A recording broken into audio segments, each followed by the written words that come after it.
welcome back to my channel. Jangan lupa yang baru berkunjung di channel saya untuk like, comment, and subscribe. Terima kasih.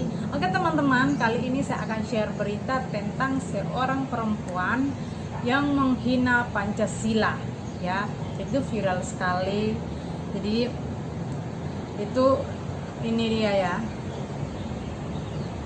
Itu viral banget guys. Dan nggak butuh waktu yang lama dia langsung ditangkap sama kepolisian. Dan ketika dia ditangkap, kayak awalnya dia itu orangnya kan semangat, hebat, merasa dia itu paling benar gitu loh. Dan ketika dia ditangkap, dia minta maaf, dia klarifikasi bahwa itu dia salah apa. Kebiasaan orang itu ya, awalnya mereka tuh nggak berpikir dulu sebelum melakukan sesuatu. Jadi mereka melakukan dulu baru berpikir, itu namanya dungu, bodoh. Kalau menurut saya itu namanya bodoh ya. Kenapa? Pancasila itu adalah lambang negara yang semua harus anak bangsa menghargainya, ya. Dan kita itu sebagai warga Indonesia, kita harus menghargai lambang negara seperti Pancasila, seperti presiden. Ya, itu yang harus kita hargai. Ya bukan kita menghina gitu loh.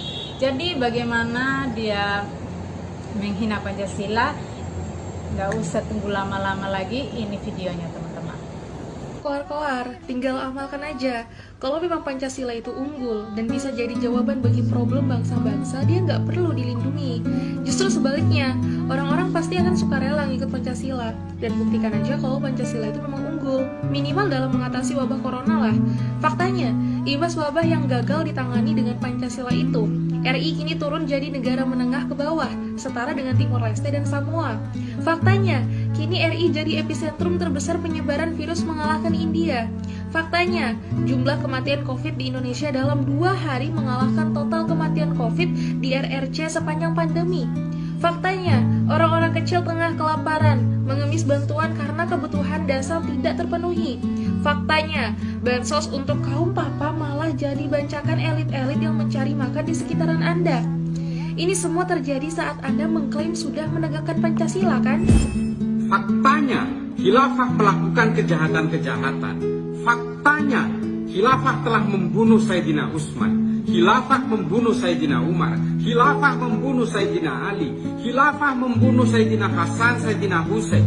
Dan khilafah membunuh banyak ulama. Dan khilafah juga melakukan banyak pembunuhan mulai dari Arab hingga ke Cordoba, hingga ke Toledo. Faktanya, khilafah tidak bisa menyatukan bangsa Arab hingga sekarang. Pancasila sudah terbukti hampir 1 abad ini berhasil mengutuhkan bangsa ini, menyatukan bangsa ini. Faktanya, Pancasila berhasil menghalau para penyerang bangsa ini, mulai dari ideologi komunis sampai ideologi yang berbasis primordial. Jadi adik-adikku sekalian, jangan mau ditipu oleh Hizbut Tahrir, gerakan politik yang berjubah agama. Ini fakta. Tidak ada sistem politik buatan manusia yang sempurna, tapi setidaknya Pancasila telah membuktikan itu selama bertahun-tahun hingga menjelang 1 abad ini. Jangan mau ditipu oleh orang-orang Hizbut Tahrir yang selalu menyuarakan seolah-olah khilafah itu adalah sistem rekomendasi Tuhan, sistem yang masterpiece, tapi sebenarnya itu hanya untuk kepentingan politiknya saja. Pandemi, sejak zaman Khulafaur Rasyidin sudah ada. Juga terjadi pada zaman khilafah itu. Baru berakhir nanti pada abad ke-14. Khilafah itu juga dirumuskan oleh manusia dengan segala kekurangan dan kelebihannya. Sama seperti Pancasila, dirumuskan oleh manusia dengan segala kekurangan dan kelebihannya. Pada zaman khilafah juga terjadi seks yang menyimpang, terjadi juga korupsi, terjadi juga nepotisme. Semua bisa terjadi. Ada juga pada zaman khilafah itu khalifah yang berhasil memakmurkan rakyatnya. Ini kan sistem politik biasa. Jadi, silakan adik-adik sekalian mempelajari sejarah khilafah itu bukan hanya dari sisi baiknya saja. Kejahatan dan keburukannya juga banyak. Jangan kemudian seolah-olah khilafah ini adalah masterpiece sistem politik rekomendasi Tuhan. Ini kan semua karena diolah oleh orang-orang Hizbut Tahrir untuk kepentingan politik mereka. Mereka menggunakan agama untuk lebih memperlancar berbagai ambisi politiknya. Jadi saya harap adik-adik sekalian memahami ini semua, bahwa kalian ini sebenarnya hanya dibodohi dengan berbagai sejarah-sejarah tidak nyaman yang berusaha disembunyikan. Ini semua adalah permainan politik. Setidaknya Pancasila telah berhasil menyatukan bangsa ini dalam kemajemukan. Ini fakta, dan sistem khilafah yang sudah terjadi berabad-abad dan kemudian runtuh pada abad ke-20 di Turki itu ternyata tidak sanggup menyatukan bangsa Arab hingga sekarang. Apakah ini yang kalian agung-agungkan? Belajar, baca kitab-kitab sejarah, Tarikh At-Tabari, Ibnu Athir, Imam Suyuti, Ibnu Mas'udi, semua menceritakan ini. Bagaimana peperangan-peperangan itu terjadi, bagaimana pembunuhan-pembunuhan itu terjadi, bagaimana Bani Umayyah mempersekusi keturunannya Sayyidina Ali, bagaimana Bani Abbasiyah memerangi Bani Umayyah, melampiaskan dendamnya demi kekuasaan. Ini fakta. Maka teman-teman, itu tadi videonya teman-teman udah lihat, udah nonton, dan udah dengar sendiri bagaimana dia begitu lantang sekali gitu loh untuk mengatakan seperti ini ya. Pancasila diikut campurkan dengan COVID-19 itu, orang itu kadang-kadang ya kita lihat itu kayak orang yang suci, orang yang beriman ya, apalagi berkerudung menutup aurat, itu sebenarnya itu harus sesuai dengan apa yang kita tampilkan gitu loh. Dan banyak orang yang apa yang dia tampilkan beda juga dengan perbuatannya seperti ini gitu. Nah, semua orang yang menutup auranya itu semua itu baik, tutur katanya juga baik. Banyak juga yang memakai topeng agama gitu loh untuk melakukan sesuatu kejahatan. Dan ini sangat-sangat disayangkan ya, kalau misalnya anak bangsa Indonesia yang masih kecil, masih umur nonton video seperti ini, dan mereka itu akan mikir bahwa Pancasila itu nggak ada gunanya di Indonesia, nggak berarti. Karena kita yang dewasa, orang yang pintar, orang yang punya pendidikan tinggi, kita sendiri yang melecehkan Pancasila itu sendiri. Dan saya sangat senang sekali pemerintah ataupun kepolisian, mereka bertindak cepat banget gitu loh. Videonya itu hanya berapa detik ya guys, dia langsung viral. Viralnya itu hanya sedetik, ditangkap juga langsung gitu loh. Itu benar-benar kita harus tepuk tangan buat kepolisian Indonesia. Jadi harus seperti itu.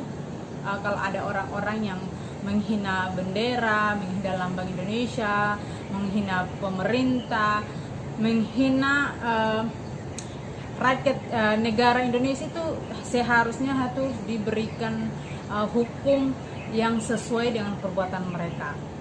Kenapa? Supaya kedepannya mereka tidak mengulangi lagi. Ini memberikan contoh, memberikan pelajaran bagi kita semua, supaya ketika kita mengucapkan kata-kata, ketika kita juga melakukan sesuatu di sosial media itu, kita harus pikir dulu, apakah perbuatan saya ini, apakah kata-kata saya ini tidak ada efeknya gitu loh. Jadi orang itu kadang-kadang gila dengan viral gitu ya, dan merasa gue ngomong seperti ini pasti wow, pasti viral. Memang kamu akan viral hanya sesaat saja, tapi akibat dari perbuatan itu kan pasti ada hukumannya gitu loh.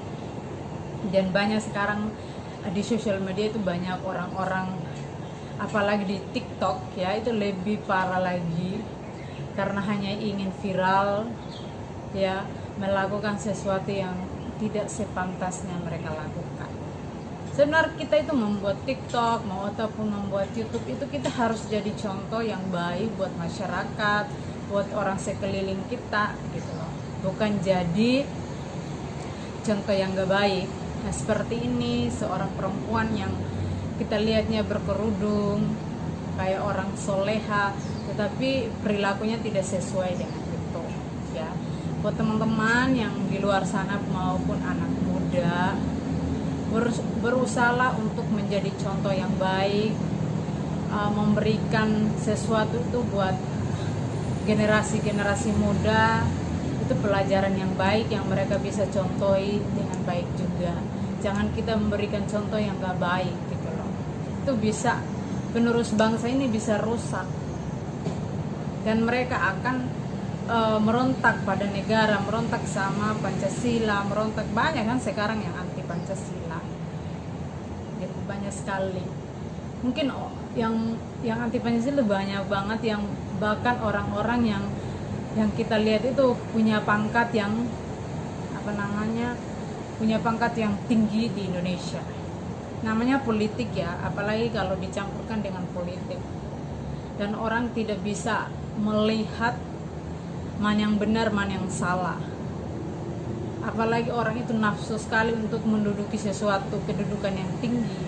Mau jadi presiden, mau jadi gubernur, pasti dia akan lakukan sesuatu untuk mencapai itu.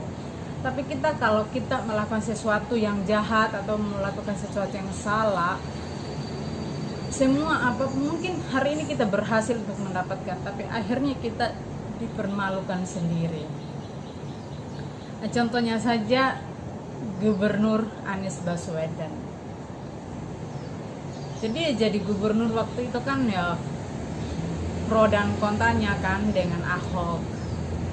Sampai Ahok di penjara itu kan, sampai dia juga menang jadi gubernur. Jadi itu aja teman-teman videonya. Semoga video ini bermanfaat buat kita semua. Jadi apapun yang kita katakan, apapun yang kita ucapkan di sosial media, kita harus jaga tutur kata kita itu, jangan sampai menghina orang lain, jangan sampai merugikan orang lain. Ya, tetaplah untuk menjadi orang yang baik, tutur kata yang baik, yang sopan, untuk jadi contoh penerus bangsa Indonesia. Oke teman-teman, itu aja dari saya. Terima kasih. Bye bye guys.